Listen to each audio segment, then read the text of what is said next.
What's going on, Paisanos? V here, coming at you guys, well, with another market watch today. We have a ton of events postponed, and we don't know if they're officially canceled, or we're gonna actually be able to see a YCS event in the near future. One event is not postponed, and that's the YCS Minneapolis. Now, let me do Konami's job before I do this market watch. And let me ask you guys a very simple question. What will it take to get you right there, to go to YCS Minneapolis? Personally speaking, I think there's a couple of things Konami can do to add to this event to make it more safe for all Yu-Gi-Oh players, but still roll out YCS Minneapolis. Once again, this event's going to be happening in August, allegedly, and I think that it might be firing. Konami's definitely looking forward to it. Also, they would have had to postpone like they did with Yu-Gi-Oh Nationals for everybody, as well as Worlds, as well as every other YCS, including the latest one, which is YCS Pasadena. So I do think that looking at this event, I think there's things Konami can do, like talk about, Yu-Gi-Oh players that wear masks or have tables separated properly. Of course, they want to have a limit on the amount of Yu-Gi-Oh players that can go to this event, and if you got guys flying to this event and driving hours to this event, I would then enact some kind of online registration to monitor the amount of players that are going to this event. So you got people that pay in advance, so they guarantee their seat. Also, I think it's really cool if the Konami could have sanitizer stations, and they could have, once again, there's a lot of things that could work into that, but Konami, this should be something you should be working on today if you want this event to fire. I really do think this event can fire. I really do think we can have a conversation about opening up YCS Minneapolis for Yu-Gi-Oh players. Trust me, by the time we're in August, Yu-Gi-Oh players are looking and chomping at the bit for anything. Maybe you might be rolling out regionals, and they might be having their own version of testing, but let's have a conversation right now, today, Konami, about YCS Minneapolis and what we can do to get that door open, to get Yu-Gi-Oh players in that event, and as well as to do it in a safe manner because of the the current virus situation. Guys, if you're new to the channel, please make sure to hit the subscribe button, hit the like button, and comment down below. That's my comment question of the day. Literally, let me know what you think. What do you think that Konami can do to let you to have a safe YCS Minneapolis? Guys, Garden Rose Maiden at Legendary Duel Sister of the Rose is currently $21. I mean, that's the market price. The actual price point is still roughly around 21, almost 23 with shipping for Garden Rose Maiden. Now, I personally don't know what this deck goes in. I know there's a lot of stuff with Black Garden, which is kind of cool. I love that card. And it's fun to see a card from Legendary Duel Sister Rose go up in value, because this set, realistically, when it first dropped, unless you're a Harpy fanboy like I am, this set really didn't do much. I mean, it had some stuff for Trains, which is kind of meta, but realistically, this set flopped hard. I remember my distributors selling the boxes of Legendary Duel Sister Rose on fire sale, and the set was out within like 2-3 months, and they were like, fire sale, who wants the set? It was pretty bad, but it's good to see the set have value. I mean, it's a Legendary Duelist set. We should not expect any less. We're also looking at Starly's Chiefry coming out of Chaos Impact, only printing Secret Rare with a $30 market price. It's down again. It's roughly around $30. Now, we don't see right now any dragon deck really doing anything, but I do think that we will see that in the future with dragons. And I'm going to say it again, Starly's Chiefry is a great card. It's a great card that people need to grab. If you don't own this card, get it. If you have this card, hold it. This is a good card. People like to say when you do your market watches, you're just trying to get people to buy and buy and buy. No, not true at all. Hold this card. If you have it, don't get rid of it. I own 2. I really do need to get a 3rd copy. I've been lazy. But realistically, I'm going to grab 3. And if you want to invest in R9, that's on you. But realistically, I think if you have this card, hold it, because this is a great card. Mermails and water, by the way, I've been spending a lot of money on lately. Like, a lot. I mean, you can easily get Mermails, water, Atlanteans, low rarity, at a relatively cheap price, for the most part. I'll show you in a second why I say that. But looking at cards that, like, max rating for Mermails, water, we'll just say water. Atlanteans Marksman coming out of Astro Pack 3 is roughly around $44 market price. There's Lightly Play Unlimited at $34, which is cool. And after that, it hits roughly around almost like $50 for Atlantean Marksman. Now, if you want other cards like Atlantean Dragoons Ultra Rare, well, that bad boy's gonna run you roughly around $130. I should know, I just bought a playset. Each, by the way, $130 each. Now, if you want the super rare version of Atlantean Dragoons, well, that's not getting cheap anymore. That card's actually handling roughly around almost near a $10 price point for Atlantean Dragoons out of the structure deck. That card, which you're going to need 3 of as well. Now, besides Atlantean Dragoons and besides the other guy I just talked about a little while ago. If you want other cards, and if you want this high rarity, water is going to cost you a ton. I think I did a math, and for a competitive meta water deck, you're looking anywhere between $4,000 to around $5,500 for a competitive water deck. And some of you out there might go, well, V, why water? Because water's pretty damn good. It's gonna get really good with Eternity Code, and I don't know, I think water is always gonna be good. It's a kind of investment in a deck that you get water that you know you're gonna get good return on. I mean, I've been saying that over and over and over again. As you can play confused, beginning every regional season, post-ban list, water players come in and clean up. They go in and they get free invites. Because as you're there and you're figuring out, oh, does this work this way, this work this way? Water players have the same game plan. They're going to shotgun your face, or they're going to take cards out of your hand and then have you struggle before they shotgun your face. Like, that's how water works. And looking at me with the new cards, that game plan has not changed. So once again, looking at these cards, obviously they're insanely expensive, but you're going to get mileage on these cards. You're going to get usage. And you don't have to buy max rarity water. You can obviously buy lower rarity. But what I'm pointing out in this video as well is the Lantern Dragoons, the card you need 3 of, must have, is almost near $10. And you need 3 of this card. Now that's not expensive if you look at other meta cards like Eldritch or an Emancipated Researcher. It's nowhere near expensive as those cards. And this does get you more value.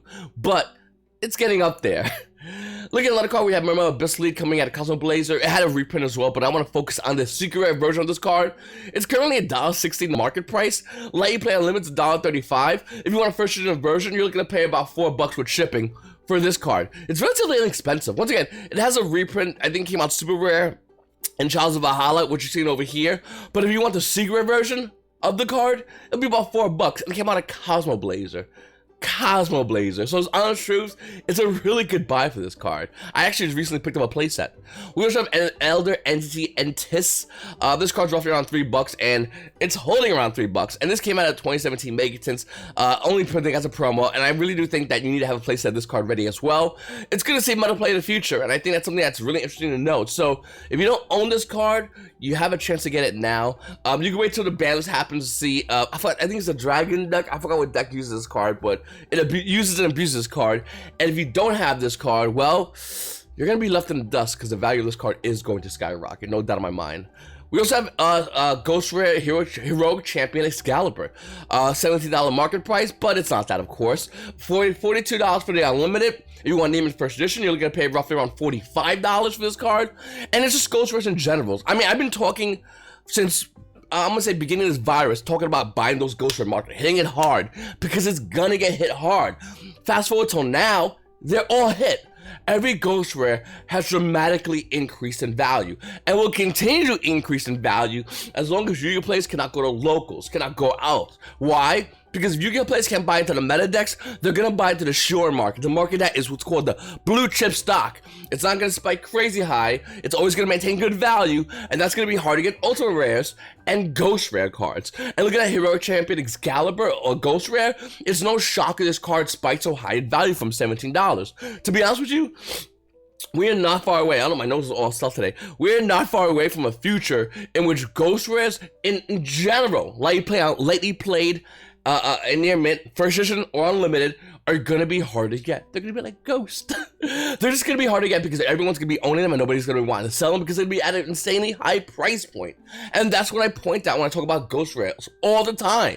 All of them are gonna be gone. They're Konami's forgotten rarity. What do you think is going to happen? It's very hard to find these cards. What do you think is going to happen? Rarity horror rule number 1. If it's hard for you to get, I wanted at 3 minimal. And that's what we're seeing here with Ghost Rare cards like Heroic Champion Excalibur. And we're going to be seeing this with even the bad ones.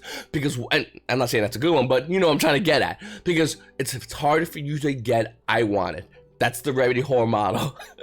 Mass Hero Dark Lore lives by that one. Also rare coming out of OTS Summer Pack 1 with a $150 modest market price. The card's roughly at $175. And after that one has sold, it's at $200. And if you think we get max rarity heroes, you might be right. I still want this card. I still want to play the deck. It's still a fun deck, but the card is obviously insanely overpriced. And the thing is about with the hero market, I'll say it again because people keep asking about it.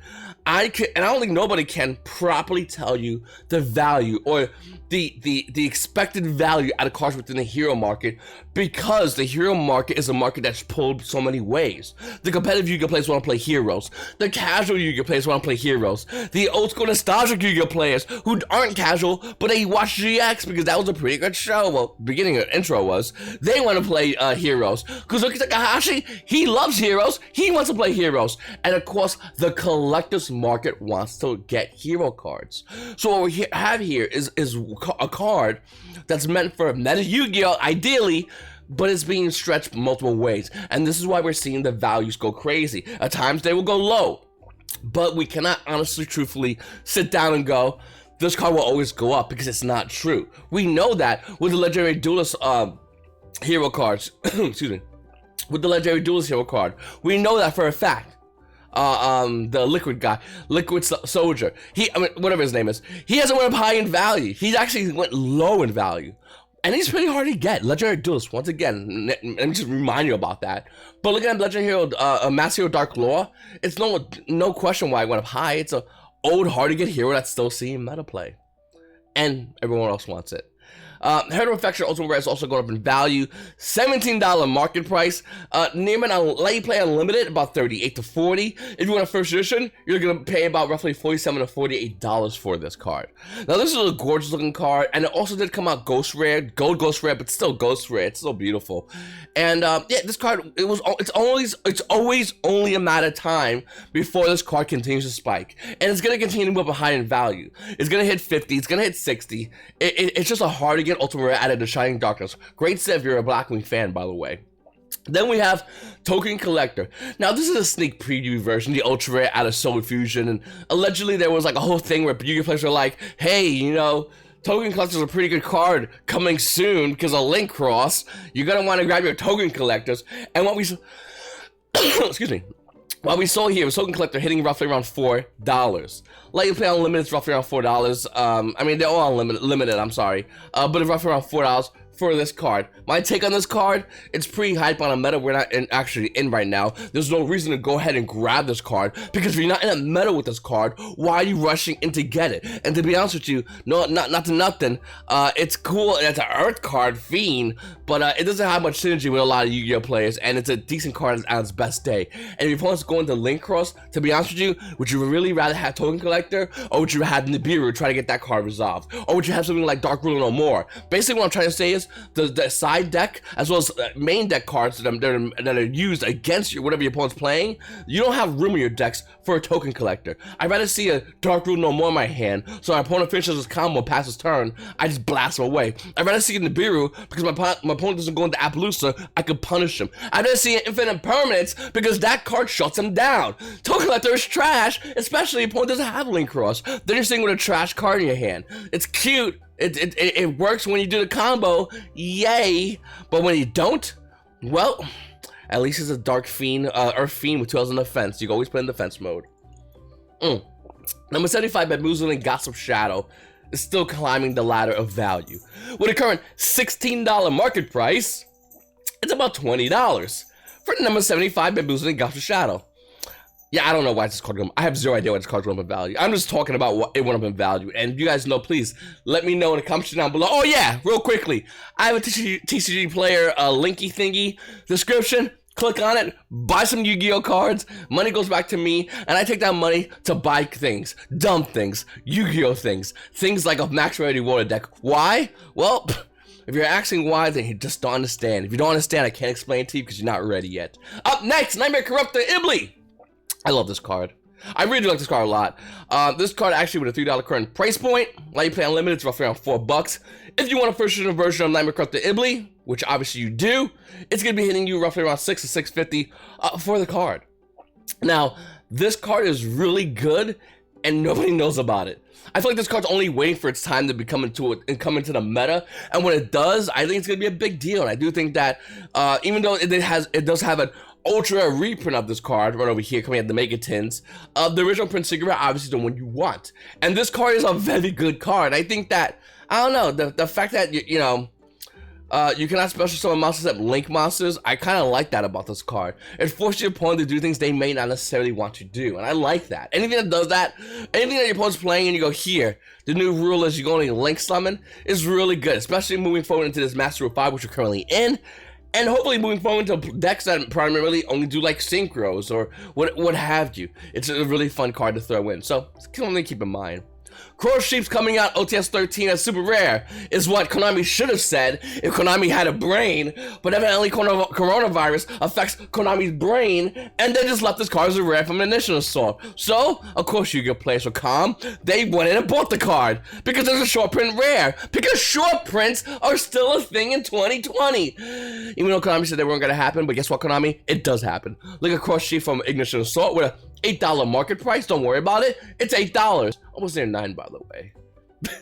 Listen, this card's gonna get more and more expensive until we have a reprint. Hopefully, I could only hope, I think we can all hope together, that even though OTS 13 is coming out late, OTS 14 comes out in time. And then OTS 14, we get Crow Sheep as super rare. In fact, I'm hoping OTS 14 comes out the day after OTS 13, because OTS 13 is just the forgotten OTS set that we all want to forget about. Is that the forgotten meta in which Lunalights were really fun to play for a little short time, or the current meta we're in right now, which is the forgotten meta? It's not that. It's the forgotten OTS set, in which we do want to forget. We want to have Alzheimer's. We want to Joe Biden this set all day long. We don't want OTS 13 except Abyss Dweller. We will take that. Thank you very much, finally. But thank you. I appreciate that. But the rest of the set, don't need. Deep Sea Diva Super Rare is kind of cool, I guess. I mean, you know. Anyway, Ash Blossom Joy Spring at a Maximum Crisis. Original print, Secret Rares, $38 market price. Lightning Play Unlimited, $46. And if you want a first edition version, well, let's go find it. Let's go find it. Okay, there we go. $63 to $65. Quickly goes to $70 for a secret version of Ash Blossom Joy Spring. Not long ago, I looked at this card, and for the first edition original print secret rare was $28. That was the actual price point for this card. And boom, boom, boom, is now almost near $70 for a secret rare version of this card. Why? Because there's no higher rarity. With a higher rarity, let's say, I don't know, I'm gonna throw one out there, Ultimate Rare. I know, it's crazy. But with an Ultimate Rare version of Ash Blossom and Joyous Spring, what we would see is the Secret Rares tank in value.